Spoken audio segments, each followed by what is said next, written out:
What's really good? I am R. Hunter Jr., the truth and not a rumor, and this is the Surround Sound Podcast. We are inside of Football 101. That's right, that's when I take a look, a serious look inside the professional football ranks. If you're a college football fan, and that's all right. If you're a college football fan, make sure you download this joint from the iHeartRadio app or iTunes, or you can go to SoundCloud. Either way. First up, big shouts out to Drew Brees. This is the second record that he has set this year. He's setting records like no other, you know. And I'm gonna tell you what he set a record for this time. He set a passing yards record. He eclipsed Brett Favre for second place, and he eventually eclipsed Peyton Manning for first place.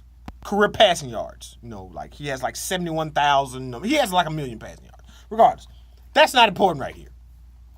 What's important is what everybody's saying. Everybody is saying that, hey, this is a great story because he's a short quarterback.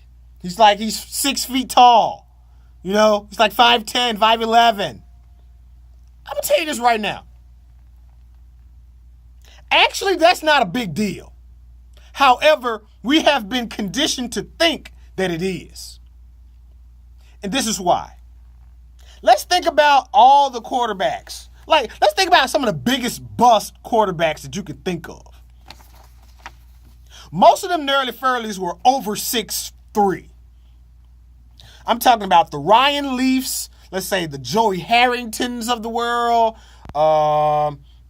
quarterbacks of that ilk that had high draft pick status, or they just were thought that they were going to be the savior. You know, some of these guys had nice long careers, but they were perennial backups. The thing about it is, let's think about all the quarterbacks that are under 6'2". Let's think about the quarterbacks that are under 6'2" that did work. You have a lower frequency of quarterbacks that are under 6'3", that are in that 6'2" to 5'10", 5'11", 6 foot range, that have done better than they have not. One main reason is because they don't give chances to these quarterbacks. But more than that, you got the Drew Breeses. You got the Fran Tarkingtons. You got the Joe Montanas. You got the Joe Theismans of the world. You got a lot of quarterbacks that have done a lot of good things. You got Mike Vick. You got Doug Flutie. Doug Flutie was like 5'8". He got his team to the playoffs though.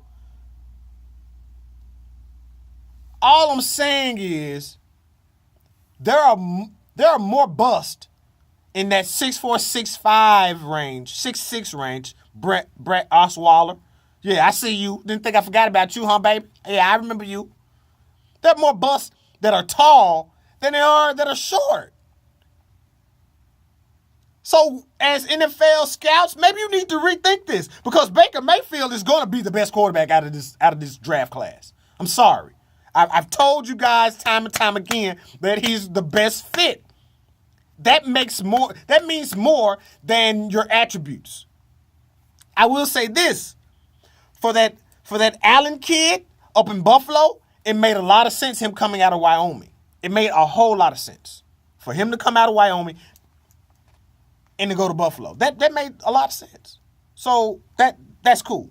But Baker Mayfield for Cleveland, the underdog mentality, that just the mentality part of it. Then he has all the attributes like Breeze. He has the quick release. He's mobile. He can, galvanize the team. That's all I'm saying. Big shouts out. Back to Drew though.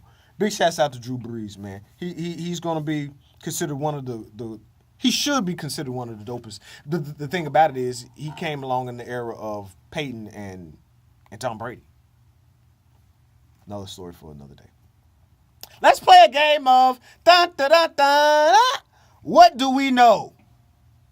What we do know is that Kansas City And the LA Rams are the class of the league. We know this. There is not another team, not another two teams that we can say are that good. One just record-wise, but aesthetically, when you look from top to bottom, as far as their roster, they got it. They got it. And like I said, they're both 5-0. But the question now is, who would you rather have? And I'm going to break this down into dating terms. The Kansas City Chiefs are a perfect 10. These cats look good. They put fannies in the seats. They throw the ball all around the park. They can occasionally stop people. They can win tough games. ... in September. In early October. When it's warm outside. They're a perfect 10. But they play in Kansas City, Missouri. You want to talk about a place that gets cold? I want to see in mid-December what that offense looks like in Kansas City. They don't have a dome stadium. They have a conventional open-air stadium. Arrowhead Stadium. It's cold as shit. No more curse words. Pat Mahomes, I want to see you throw 300 yards then, when that wind is blistering. You're going to have to hand that ball off to Hunt. That's what you're going to have to do. Todd Haley, you're going to have to be really judicious with your passing game, and you're going to have to be really creative with your run game. Because you got speed at the wazoo. However, it may not be. It's not going to look like it's looking now. And that's what always gets me about people and how we talk about these teams in the beginning of the season. It's like, dude, it's warm outside. Or you're playing in a dome. Like, it's not going to be the same when you get to Thanksgiving. It's not.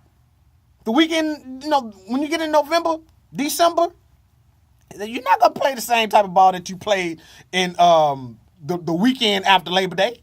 Come on. Now, LA, the Rams, they're like a 8. But they're like an 8 that can do stuff. They're like an 8 that can cook.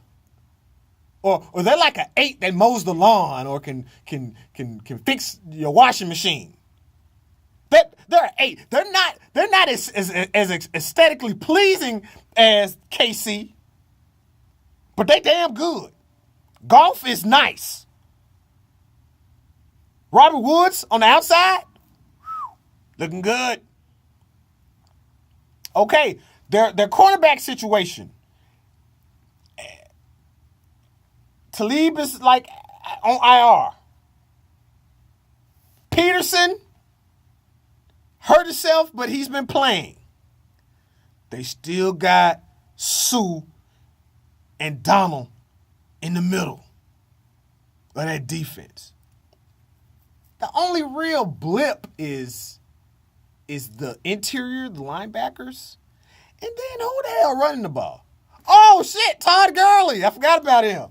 Okay, so they're 8. They're like, with Todd Gurley, they're like a 9. Okay, I'm going to give you a 9 on that one. I'm sorry. I almost forgot who was running the ball. And he ran for 3 touchdowns this past weekend. I'm sorry. But they're like a 8.5, 9 that can do stuff. To me, I'd rather take that 8 that can do stuff over that 10 that just looks good on my arm. Just saying. For everybody on Instagram, we'll see you guys next time on Football 101. For everybody else that downloaded, we're about to talk about the last 4 teams. Peace in IG.